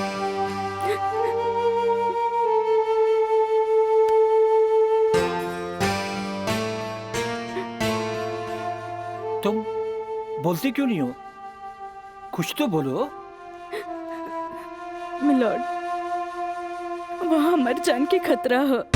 वाह मिलॉर्ड वाह, जौन परिवार के जिला जवान में रिस्पेक्ट बा, जौन परिवार पर आज तक कोनो क्रिमिनल केस नहीं थे, और वो परिवार के साथ इनकर जान के खतरा बा। Now picture is very clear milord.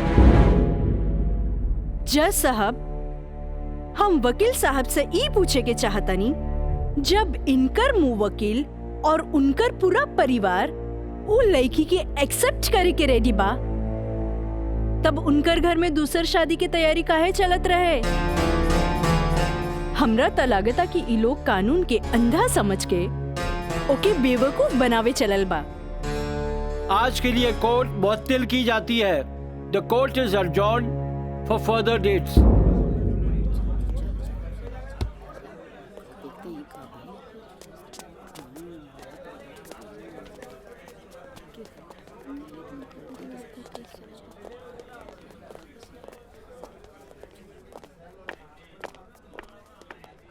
वकील साहिबा, अरे वाह, तू तो बड़ा चालाक बड़ू हो। एफिडेविट करवा के मयंक के तू अच्छा यूज कैलू। आपके के कह दलस कि कोई वकील के सबूत इकट्ठा करे खातिर चालाक ना होके के चाहिए? बाकी चालाकियों में भी हम तोहर बापे निकलब।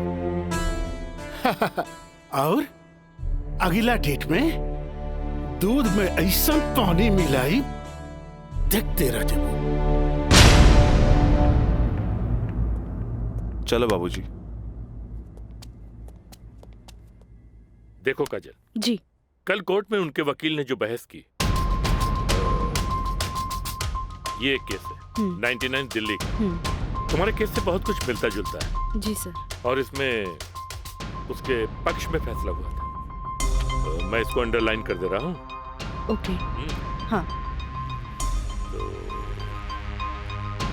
ये पॉइंट जो है, ये पॉइंट ध्यान से पढ़ लेना। जी सर। और कल तुम्हारी बहस में ज्यादातर ये बातें होनी चाहिए। ओके। समझ गई ना मिथिलेश? जी। थोड़ा ध्यान रखना, ये सारे पॉइंट्स इसके दिमाग में बैठ जाने चाहिए, क्योंकि सारी बहस इसी पर होनी है। जी। कल की बहस बहुत इंपॉर्टेंट है। जी सर। ये बुक ले जाओ, अच्छी तरह से इसकी स्टडी कर लेना। जी सर। ठीक है, जाओ बेटा। Thank you sir. God bless.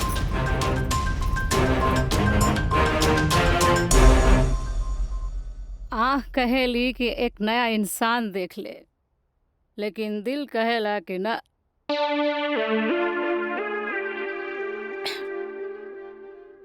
कि वह शख्स एक दिन लौट के जरूर आए।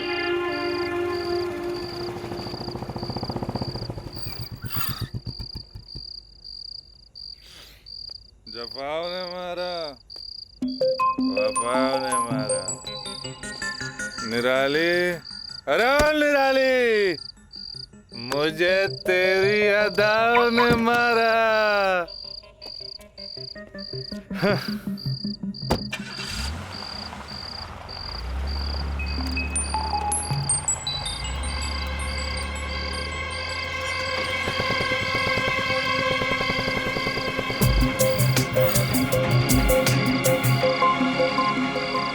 राज यहाँ प्रोस्टिट्यूट एरिया में?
कैमरा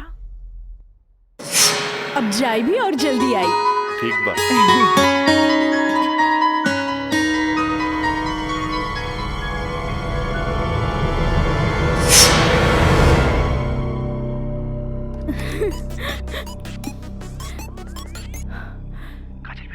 हाँ काका, काजल बोला तानी।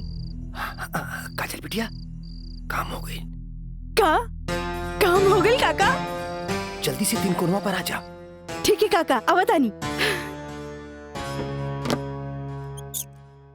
का भगवान, केहू देखत तो नहीं खे? इला तार दिहल कैमरा और ई रहल कैमरा के चिप। बिटिया हे भगवान, बहुत बचपुचा के आइल बानी ताकि केहू के शक ना हो। थैंक यू काका। अरे रिका बिटिया, देखा बिटिया, भगवान के घर में देर होला, अंधेर नहीं खे, और भगवान तारा बहुते कामयाबी दी है। अच्छा बिटिया जी। अच्छा अच्छा बेटी हम जाता नहीं। ठीक बा।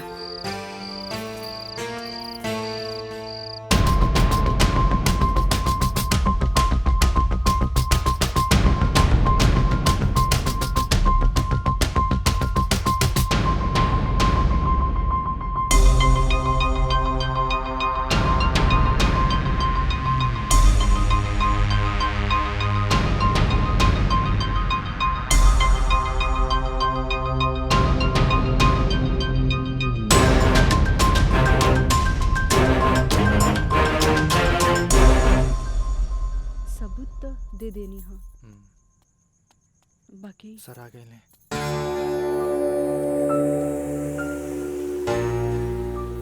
प्रणाम सर। खुश रह काजल। वो लोग समझ ले रहन की तमाशा होई, बाकी तू चुप रह के बाजिए पलट देलू हैं। तू जौन भी सबूत हमरा के देले रहलू हम सब स्टडी कर ले बहुत सही है। I am proud of you बेटा। Thank you sir. God bless you. Mithilesh ji कल कोर्ट पे मिले थे। ठीक बा सर। ठीक है चलो। प्रणाम सर।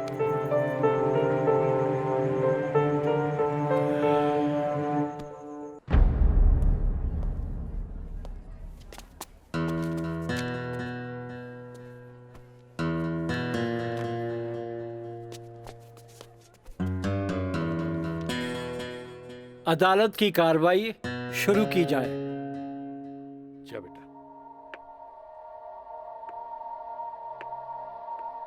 मिलॉर्ड, असल में ई केस एगो अय्याश अमीर आदमी के अय्याशी के केस है। साथ में पढ़े वाली छात्रा के अपन अय्याशी के जाल में फंसा के ओकर असमत से खेले के केस है। I object milord. हमार वकील साहिबा के शायद दिमाग खराब हो गई बा जी। हमार मुवक्किल पर बेबुनियाद घटिया इल्जाम लगा रहल बाड़ी। मिलॉर्ड, जेकरा ई घटिया और बेबुनियाद इल्जाम कहतारे ओकर बुनियाद हा। हम चाहे कि इनकर मुवक्किल राजा के कटघरे में बुलावल जाए। इजाजत है।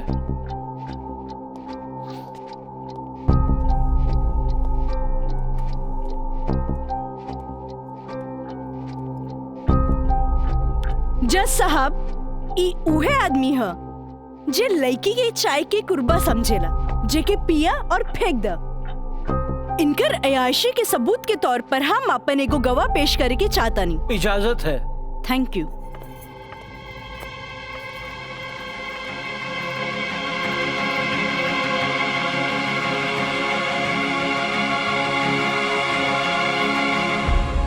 जज साहब, इस शहर के जानल मानल तवाइफ कस्तूरी बाई है।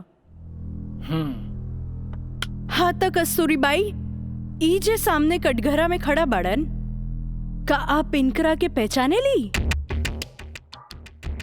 अरे इनकरा के कैसे ना पहचाने?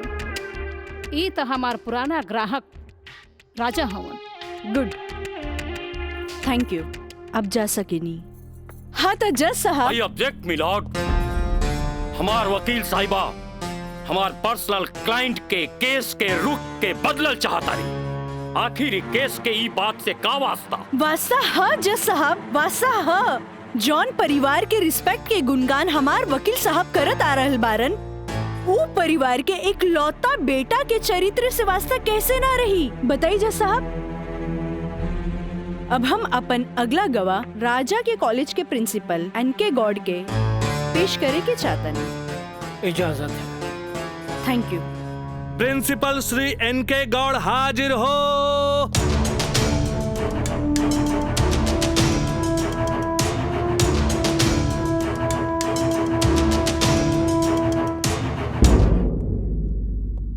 हाँ तो प्रिंसिपल साहब, आपकी कॉलेज की एक छात्रा काजल सिन्हा के साथ जब ई शख्स सरेआम छेड़खानी कैलस और जब वो आपसे रिपोर्ट करे के बाद पुलिस में जात रही, तब आप का कहनी? हम ओकरा के पुलिस में जाए से रोकनी और राज के हिदायत देनी कि आपन आदत से वो बाज आवे, काहे कि हम ना चाहत रही कि रसूखदार परिवार पर कोई आँच आवे। Thank you. नोट किया जाए मिलॉर्ड। रसूखदार सुनल गई ना जज साहब? हमार वकील साहब के हिसाब से जॉन परिवार पे एक भी क्रिमिनल केस ना है। हुई भी तो कैसे? खैर, अब हम सबूत के तौर पर इस रसूखदार परिवार के एक लौता बेटा के जिगरी दोस्त मिस्टर मयंक के पेश करे के चाहतनी। इजाजत है।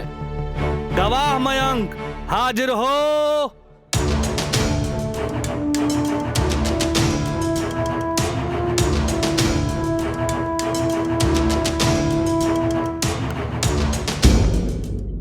हाँ तो जज साहब। जज साहब, हमार वकील साहिबा खामोखा अदालत के वक्त के बर्बाद कर रहल बाड़ी और उस सवाल के जवाब देवल नहीं की चाहत जेमे बियाहता के पति और पति के पूरा परिवार बियाहता के रखे खातिर तैयार बा।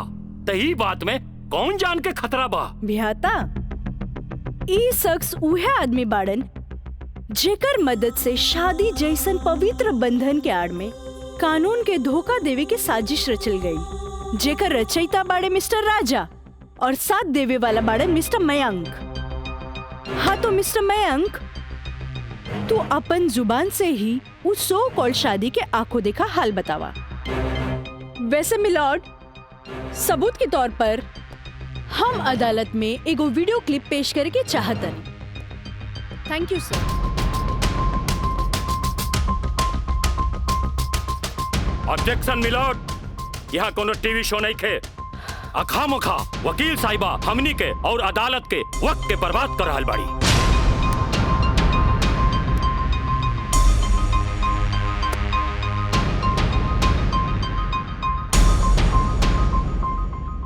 जज साहब, वीडियो क्लिप में साफ दिख रहल बा कि दुल्हा दुल्हन के दाएं बाएं ना बल्कि आमने सामने बैठाल गईल ह, जे हिंदू रीति रिवाज से बिल्कुल गलत बा। और ऐसे नहीं से भइल काहे कि पंडित से शादी ना करावल गई, एक बहरूपिया से पंडित के रूप धरावल गई। आप यही क्लिप के साथ पंडित के बयान खुद से देख ली। जज साहब, हम रेलवे कर्मचारी हैं। रुपया के लालच हमरा के नकली पंडित बने पर मजबूर कई देलस। जज साहब, हम एक गरीब आदमी बानी और पैसा का लालच बड़े बड़े लोगन के अच्छा और बुरा समझे का शक्ति के छीन लेला। हम तो एक गरीब आदमी बानी। दोस्त के कहला पर हम एगो भलता आदमी के पुजारी बना के इन लोग का ब्याह करवा देली। आखिर हम भी क्या करती? जज साहब, काजल की खूबसूरती का हम दीवाना हो गई और काजल के पावे खातिर हम समाज और कानून के हर सीमा के भी लांग गईली। हाँ तो जज साहब, हमार दूसरा वीडियो क्लिप देखी जे ई साबित कर दी कि धारा 420 से शुरू हो करके धारा 376, 375, 362, 361, 120B के उ लड़की के साथ अंजाम देल गल बा। और जज साहब, लगे हाथ हमार दूसरा वीडियो क्लिप भी देख ली प्लीज।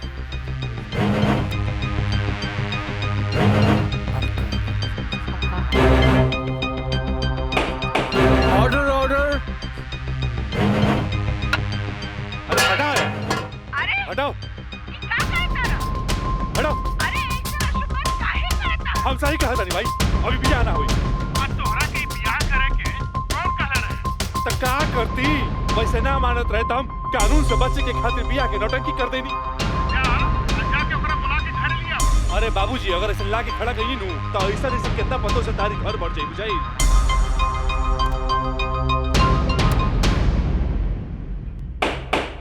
Order order. सारे गवाह और बयानात को मद्देनजर रखते हुए अदालत इस नतीजे पे पहुंची है कि मुजरिम का मकसद पहले से ही धोखाधड़ी से कहीं आगे था, क्योंकि उसका मकसद उस लड़की को धोखा ही नहीं देना था बल्कि उसके साथ शारीरिक संबंध स्थापित करना था। और यह भी साबित होता है कि मुलजिम ने बलात्कार को शादीशुदा जिंदगी को एक व्यवहारिक रूप देकर कानून को धोखा देने की कोशिश की है। इसलिए अदालत धारा 420 से बढ़कर इसे 376 एक रेप केस करार करती है और साथ ही महंग को इस अवैध कार्य में साथ देने के लिए धारा 120 बी को अदालत मुकर्रर करती है। धारा 376 के तहत मुलजिम राजा सिंह को 9 साल एवं उसके साथी मयंक को धारा 120 बी के तहत 4 साल बामुशक्कत कारावास की सजा देती है और पंडित देवी दत्त को नौकरी से बर्खास्तगी के साथ आईपीसी 34 एवं 120 बी के तहत 2 साल की सश्रम कारावास देती है और अदालत जगदम्बिका पाल सिंह जैसे हर अमीर बाप को यह हिदायत देती है कि पुत्र के मुंह से उनके उल्टे सीधे कारनामों में बेटों का साथ न दें। और इन्हीं फैसलों के साथ अदालत आज बर्खास्त की जाती है। Thank you.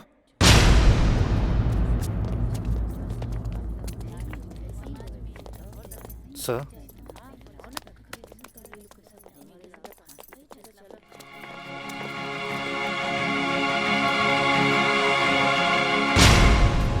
ए बेटा, हम तोरा बिना हम कैसे जियब रे?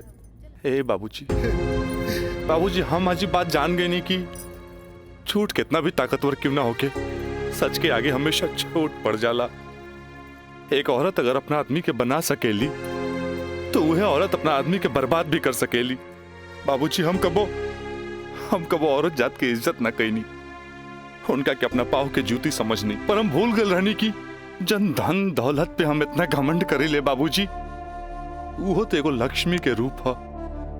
बाबूजी हमारी गलती माफी के लायक तो नहीं खे, पर हो सके तो हमरा के माफ कर दे। बेटा, तुहारी पश्चाताप के आंसू में तुहार पाप सब धुल जाई रे। चलिए इंस्पेक्टर साहब। Kajal, congratulation, I am really proud of you. Congratulation तो हमरा के बोले के चाहिए, कहे कि जीत हमरा लिए अकेले पॉसिबल ना रहे जी आप हमार साथ ना देती। Good, I am really proud of you Kajal. Thank you sir. अब बिटिया बसबुला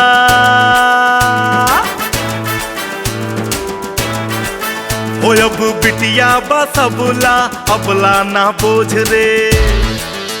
आइल में का जमाना सोच भइल सोझ रे। अब बिटिया बसबुला अबला ना बोझ, आइल में का जमाना सोच भइल सोझ रे। अब कानून बाटे साथ हाथ नइखे कमजोर रे। रहे सूतल समाज बेटी कई दिहली भोर रे। अब बिटिया बसबुला अबला ना बोझ रे।